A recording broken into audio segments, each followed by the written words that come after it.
Hello and welcome back. So in the part 1 of the video about charging circuit, we said in the part 2 we are going to look at schematics and we'll discuss together about the charging system of the smartphone using schematic diagrams. So without getting further ado, let's get started. So right, I'm on Bonnet schematic, so in case you need schematic diagrams, make sure you tap on me and I will hope you have one registered for you. So right on this window we have the subboard, which is a bitmap for the subboard of Redmi 90. Okay, then in this window we have the bitmap of the main board. Okay, this window we have the layout, and this window we have the exact schematic readings. Okay, then in this section we have the actual board, or what we can call as a smart board. Okay, viewing all the components laid on the motherboard. Okay, so let's get started. Now, I told you, let's say your phone has an issue with the charging system, so it's not charging. The first thing that you check after opening the phone is you look for the 5 volts at the charging connector. Okay, so right here, let me have my pen. So you're going to have to come to the charging connector right here and test using your multimeter in volt mode, and you make sure you have 5 volts, right? So you don't have 5 volts on one of these pins here and here, because these are called V-bus. Okay, this is a type C.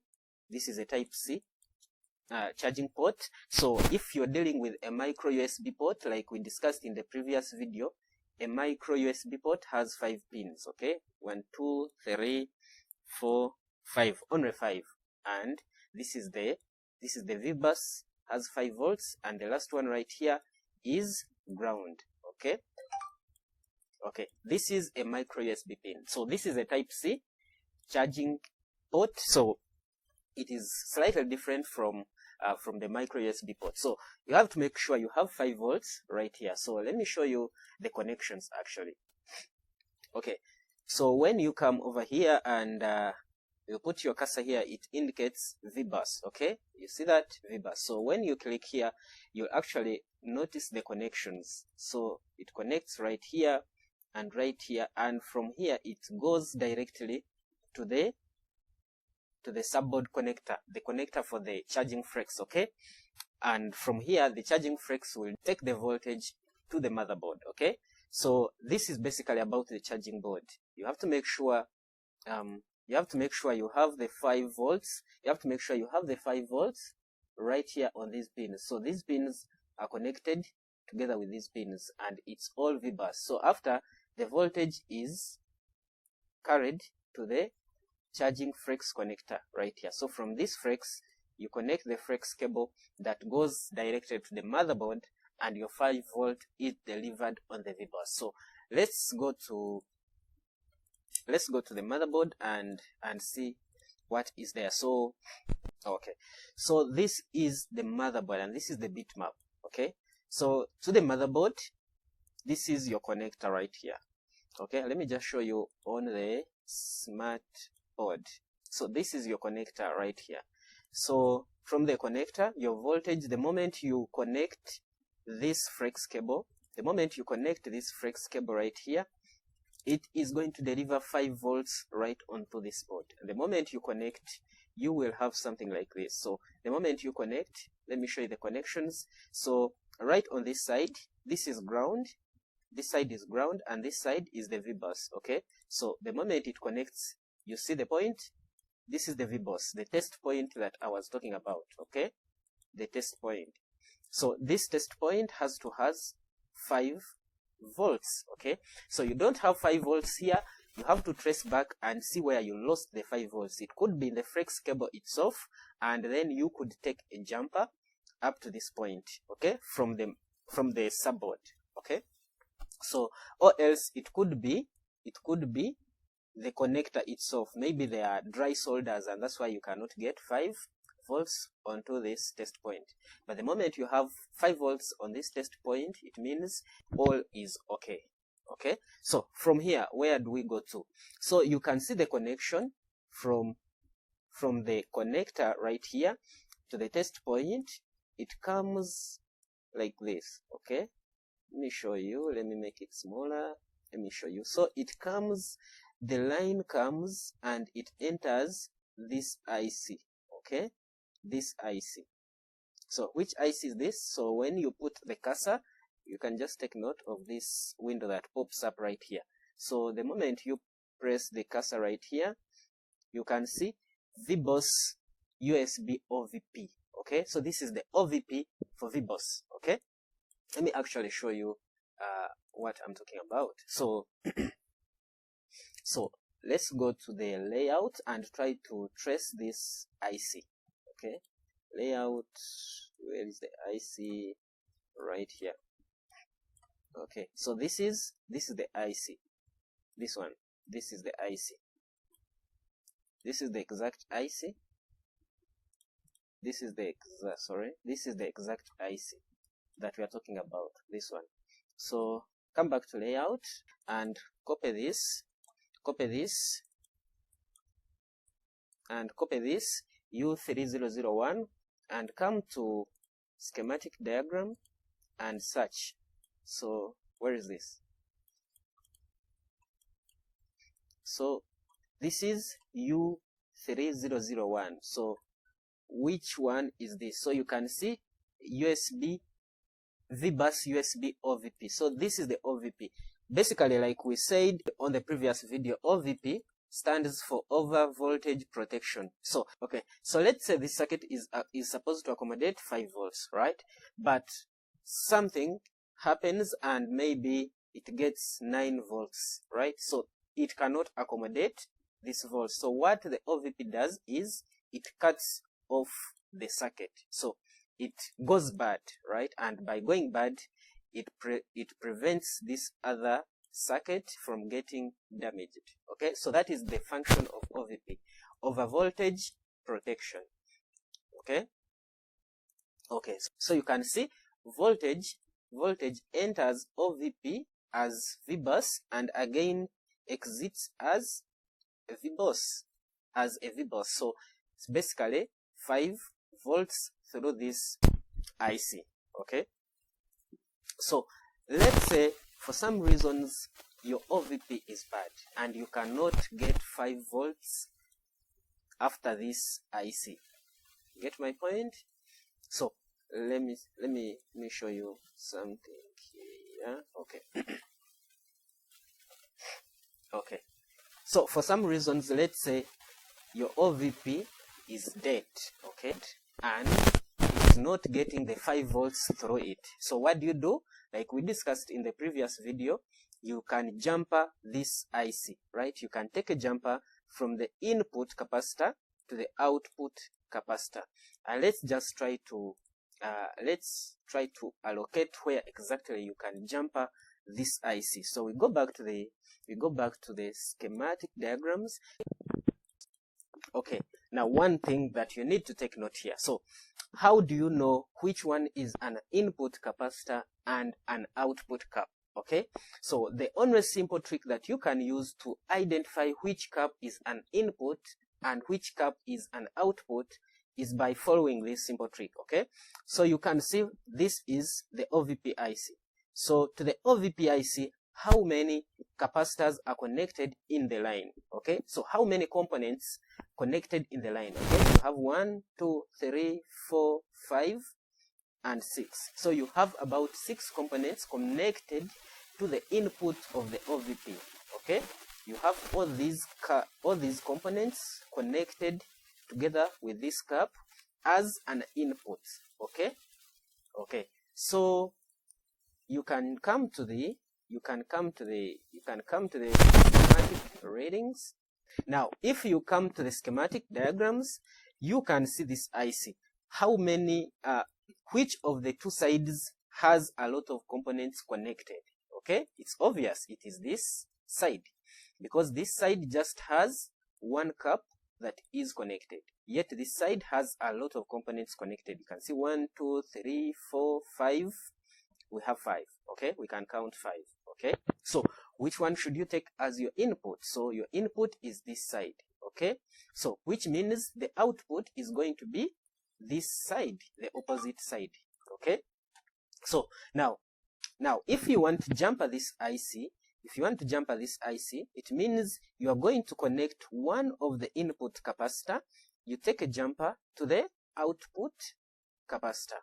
Okay, so let's try to locate these capacitors for educational purposes. Okay, so for example, you can look for this capacitor is one of the input capacitors, this one or this one.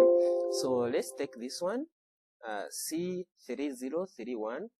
You copy it, bring it to the layout and paste. So when you hit on search, this is the capacitor, right? This is the capacitor right here. This one, okay? So if we allocate it to the smart board, this is the cap right here, okay? As the input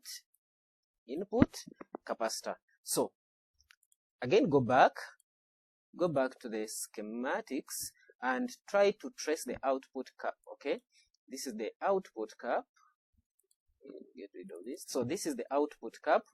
You can copy it, bring it to the layout and allocate it also. So this is the output capacitor. Okay, so this is the output cap. Okay, this is the output. So this one is the output, and these capacitors are inputs.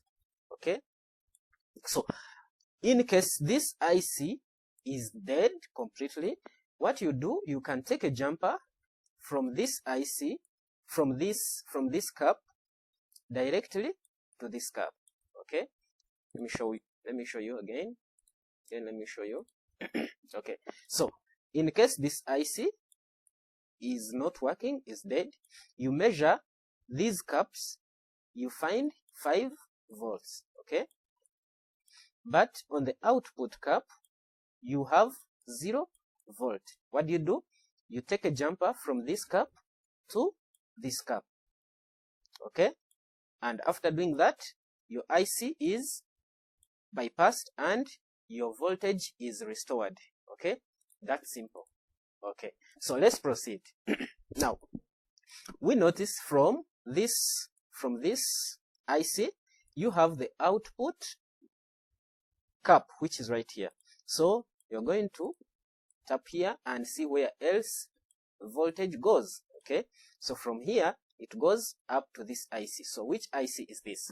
Again, go back to schematic diagrams. Okay, so you can see VBOS, select it and next.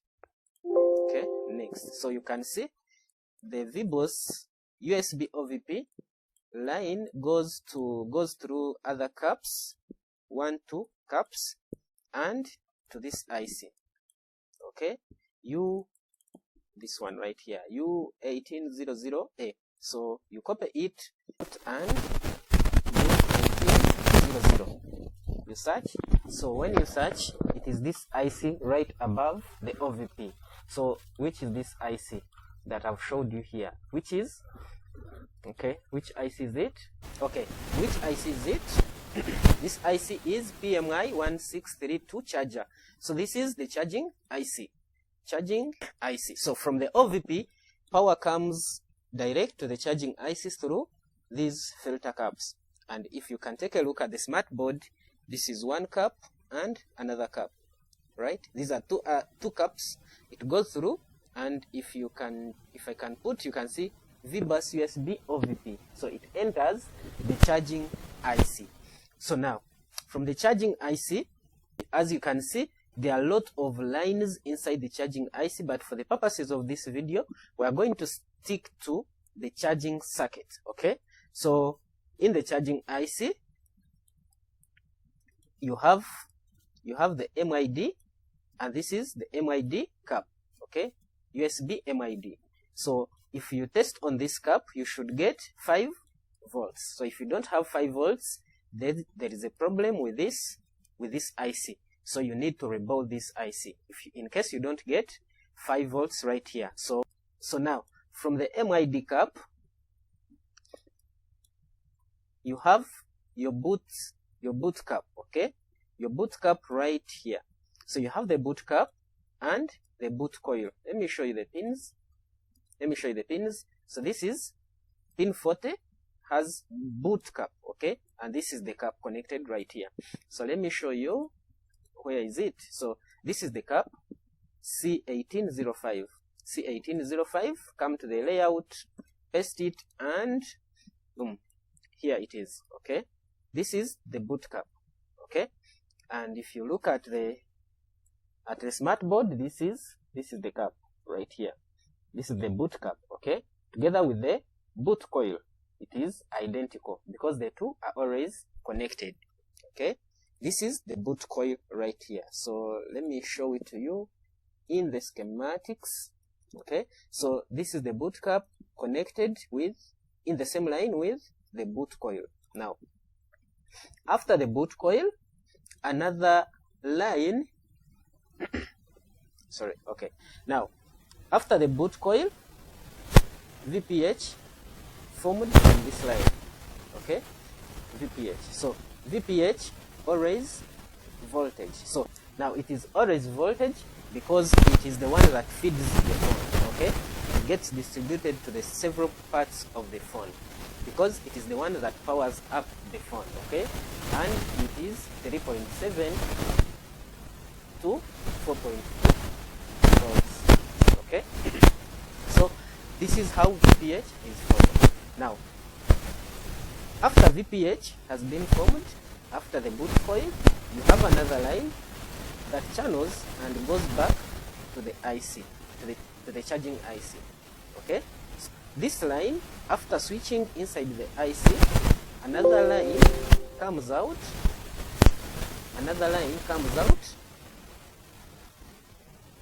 as the charging outline, okay? Charging outline, and is called VBAT power, okay? From pins 64, 65, 66, and 73. So it goes through this cap and exits as VBAT, okay? So how do we trace that on the schematic diagrams?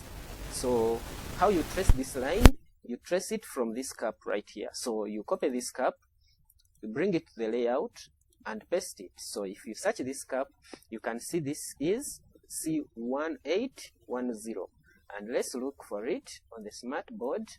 This is the cap right here. So this cap is connected to the VBAT. You can see that. So if you click here, it will show you other different caps that are connected on this same line together with the diode right here.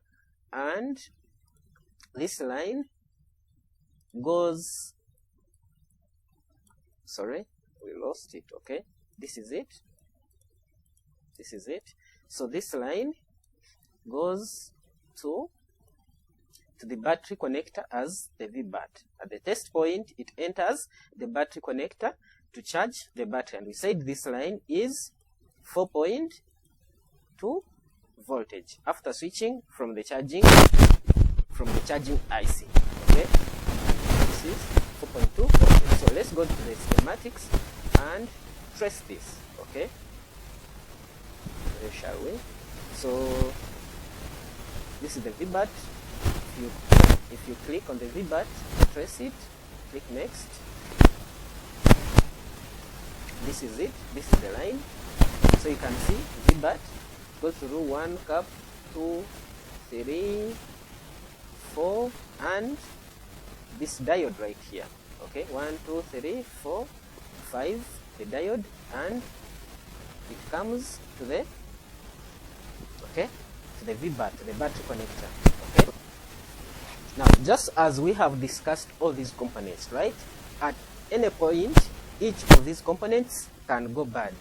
Either these caps can short, or you can just have a blockage on this line. Okay. If this line gets broken somewhere, you can lose your voltage and you need to jump from one point to another. And this is where schematic diagrams become so important. With schematic diagrams, you can trace out your lines, your voltages, and be able to find where you missed it, okay? Okay, so this is it about the charging circuit. In case you have any question, feel free to tap me up in the comment section. I'll be happy to help. Bye-bye and take care.